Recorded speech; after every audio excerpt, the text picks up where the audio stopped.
Lincoln Riley's first year at USC really couldn't have gone much better.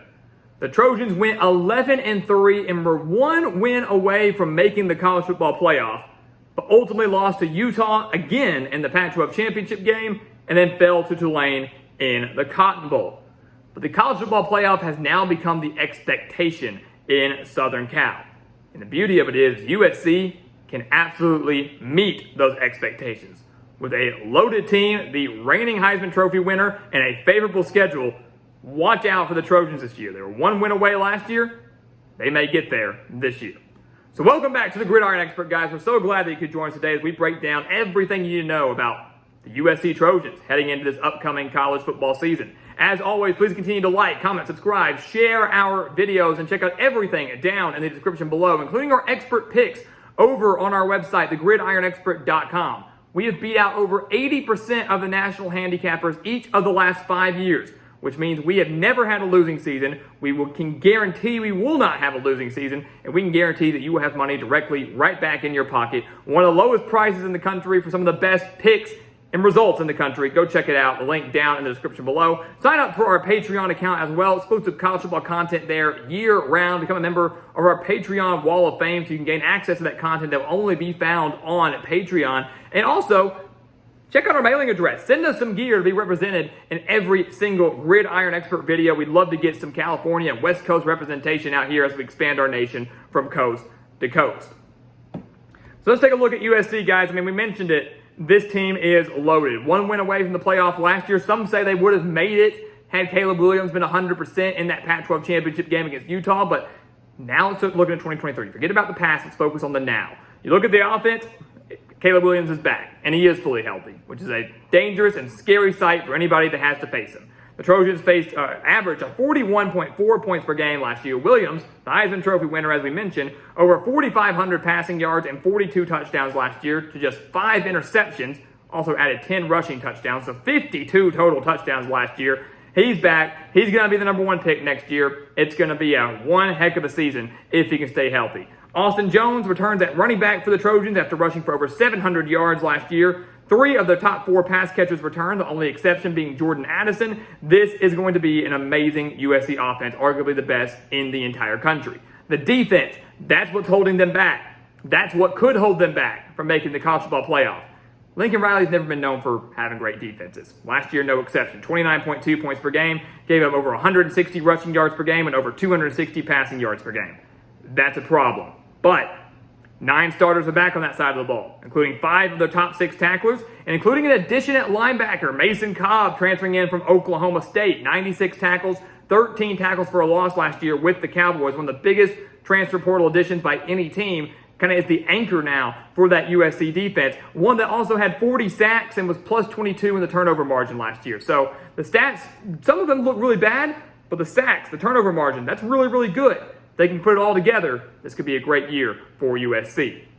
And take a look at their schedule, guys. We said it was favorable, and it is. I mean, God, look at that. I'll tell you right now, boom, quick 3-0 start before the bye week. I don't think there's any doubt about that. They'll beat San Jose State. They'll beat Nevada, and they'll beat Stanford, who they only beat by 13 last year, but once again should beat pretty handily this year, as the Cardinals are going to have a pretty rough go-round with a new coach, 6 total starters coming back. It's going to be ugly, and USC, of course, gets to host that game. So 3-0 for USC, just like that. They come out of the bye week. We'll make them 5-0 with a win at Arizona State and a win at Colorado, facing 2 teams in the Pac-12 that have brand new coaches this year. Arizona State, they beat by 17, 42-25 last year. Colorado, they beat 55-17. I honestly think that Arizona State might give the Trojans a tougher test than Colorado will, but both should be blowout victories as, again, they're dealing with new coaches, they're dealing with an influx of transfers, they're dealing with a lot of question marks that USC simply does not have. So despite both being on the road, the Trojans win both. How favorable that those back-to-back road games are against 2 of the worst teams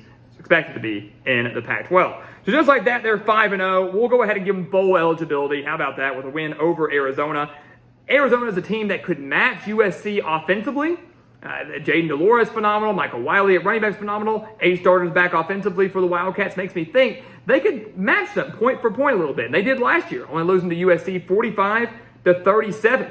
Actually, they cut the lead to 2. Arizona was within 2 points of USC in the third quarter last year. Just couldn't get over the hump, but it still was a 1-possession game. The problem for Arizona is their defense. Their defense is worse than USC's, and I don't expect it to get that much better with only a handful of starters coming back this year. Caleb Williams and the Trojans should light up the Wildcats, especially being at home for the first time really since September 9th. They beat the Wildcats, they're 6-0, and that's when the schedule gets tough. Back half of the schedule is brutal. At Notre Dame, Washington, at Oregon, those are the three games that will define USC season and whether or not they make the college football playoff or Pac-12 championship, or maybe they only make the Pac-12 championship and the playoff is out of the question. All starts at Notre Dame, right? October 14th, big-time rivalry game. They beat the Fighting Irish 38-27 in Southern Cal last year. But Notre Dame, significantly better. They kind of got hot towards the end of last year. I think they won 6 of their last 7 games. The only loss was to USC. They went out and added Sam Hartman at quarterback, transferring in from Wake Forest. It's a huge, huge get for this Notre Dame offense that wasn't too terrible last year, but should have been better, needed to be better. And Sam Hartman is going to provide that spark. Defense, of course, under Marcus Freeman, phenomenal. They got the game in South Bend. All signs, for some, point towards a Notre Dame victory, a Notre Dame upset in South Bend. But I'm not fully sold on it yet. I can't pick USC to lose this game, or rather, I can't pick Notre Dame to win this game. Even though the game is at home, my question is, can the Fighting Irish match USC step for step offensively? The quarterback play has been upgraded. The running game is going to be solid. The offensive line is going to be solid. Can they match USC step for step? I don't think they can. I'm not leaning that way. It's going to be tough, but I'm not seeing a double-digit swing in 1 year, despite the additions for Notre Dame, despite the game being in South Bend. Give me USC to beat the Fighting Irish in a close one, a thriller, top 15 showdown. They get the win in South Bend, and then they come back home to take on Utah. That's the team that, if anything, USC should be a little bit worried about. Utah is the reason they didn't make the playoff last year. Utah beat USC in Salt Lake City 43-42, one of the games of the year, and then torched them in the Pac-12 Championship game 47-24. The USC defense allowed over 500 yards of offense to the Utes in both of those games that we just mentioned. So 2 of the 3 losses against the Utes. Cam Rising is back for Utah. That's huge for them. The defense returns 9 starters. It's going to be one of the best in the country. That's huge for them. But all comes down to this. It's not in Salt Lake City, number one. It's not in Salt Lake City, where Utah is 26-2 over the course of the last 5 years. Utah is not going to have that home crowd on their side. That played a huge role into their win last year. Additionally, while Cam Rising is back, one of the better quarterbacks in the country, can he match Caleb Williams step for step on the road? Does Utah have what it takes with a handful of key losses offensively? Do they have what it takes offensively to match USC on that side of the ball? They're going to slow down the Trojans. There's no doubt about that. That defense is going to give them everything they've got. But if Cam Rising and his offense can't move the ball that effectively, can't rack up the points as effectively, or they get held to 3 instead of 7, can they win in the Coliseum? I'm going to say no. I think USC gets their revenge. They've been brewing over this game. They want to get their revenge over the Utes in what could very well be a top 10, top 15 showdown in late October. They get their revenge over Utah. They take easy care of California. I know. USC only won by 6 last year, but I'm feeling a little bit bigger this year. California is just kind of a weird team right now, but I don't think they have nearly enough, especially offensively, to win this game. So they beat California, and then those final 3 games are huge. Washington, Oregon, UCLA. 3 teams that will certainly be in Pac-12 title contention. The Washington game is the one I'm probably most excited about, right? I love it. 2 of the best quarterbacks in the country, Caleb Williams versus Michael Penix. I'm a guy that loves offense. I'm a guy that loves pass-heavy offenses, so my eyes are going to be glued to this game. And if you feel the same way, you need to be watching this game too, because it's going to be phenomenal. 2 Heisman Trophy candidates at quarterback, 2 of the most prolific passing attacks in the country last year, will be again this year. And it's a pivotal game for USC because if they've already lost to Notre Dame, they certainly can't afford another loss here. If they lose to Washington, the next week they've got to go to Oregon. They lose that game in Oregon, they're done too. So this Washington game really could define the entire season for USC if they're living up to expectations. I'm going to go out and say right now that I think USC beats the Huskies. I think it's really, really close. And the fact that USC's defense might not be that great again concerns me because Michael Penix and this Washington offense, one that returns like their top 4 pass catchers, one of the best quarterbacks in the country, average 370 passing yards per game, they can exploit that USC defense, no doubt about it.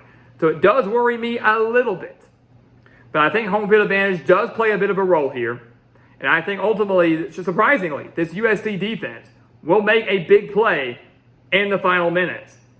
and give the Trojans this crucial victory over the Huskies. It's going to be an instant classic. It's going to be high scoring, but I'm going to give USC the offensive edge. I'm going to give them the home field advantage edge. I'm going to give Washington the defensive edge, but USC owns just a little bit more. Give them the win. That's huge. Why? Because they dropped their first game of the year at Oregon the next week. It goes back to what we just said. If USC loses to Washington and they lose to Oregon, they're done. If they lose to Washington and have already lost to Notre Dame, they're done in terms of playoff hopes. All comes down to that Washington game. I think they get it. I think they lose to Oregon in Eugene, a place where Oregon is 27-2 over the course of the last 5 years. So, Utah and Oregon own some of the best home field advantages, not just in the Pac-12, but in the country. Going now to a Ducks team that could very well find themselves in playoff contention again, very well could be in Pac-12 title contention again. The stakes being that high with only 2 weeks left in the year, 2-3 weeks left in the year, I don't see Oregon letting this game get slipped away at home. Bo Nix can match USC step for step. Bo Nix can match Caleb Williams step for step. Oregon's offense can match them step for step. And I would give the edge defensively to Oregon here, of course. The defensive-minded coach and Dan Lanning and 8 starters back on that side of the ball. So I factor in home field advantage, the defensive edge, and an offense that can hang, absolutely can hang. All signs to me point towards an Oregon victory. Give me the Ducks to really shake things up, not just in the Pac-12, but on the national stage. The very next week, you have your battle for LA, UCLA and USC. The Trojans won 48-45 last year, getting a couple of crucial stops down the stretch. I think they get a win over the Bruins again. I don't think UCLA, with the loss of Dorian Thompson-Robinson, Zach Charbonnet, their top 2 wide receivers, I should add, are going to be able to hang with USC offensively. Still a lot of points scored. UCLA's defense might surprise with 9 starters back, but at home on senior day, knowing they've got to win this game if they want to keep those playoff hopes alive, USC takes care of business, and they finish the year at 11-1. 11-1. Back to the Pac-12 title game, no doubt about it. And that's what it's like deja vu. It's what happened last year. They went 11-1. Pac-12 championship game. You lose, you're out. No playoff for you. You win, you're in. Who they face remains to be seen. Could be Oregon again. Could be Washington again. Could be Utah again. Could be someone else. But those 3 we mentioned prior are probably going to be the most likely suspects. More than likely, USC will face a team in the Pac-12 championship that they have already faced in the regular season, just like they did last year against Utah. The million-dollar question now is, can they get the job done? So guys, as always, thank you so much for watching us here at the Gridiron Expert on YouTube. Make sure to continue to like, comment, subscribe, share our videos, and of course, check out everything down in the description below, including those expert picks over on our website, thegridironexpert.com, beating out over 80% of the national analysts and handicappers each of the last 5 years. Guaranteed money right in your pocket. Make sure to take advantage of that. Take advantage of our Patreon account as well for exclusive college football content year-round. Check out our mailing address to send us some gear to be represented in every single Gridiron Expert video as we expand our GE Nation from coast to coast. And once again, guys, as always, thank you so much for watching, and we'll see you next time right here on the Gridiron Expert.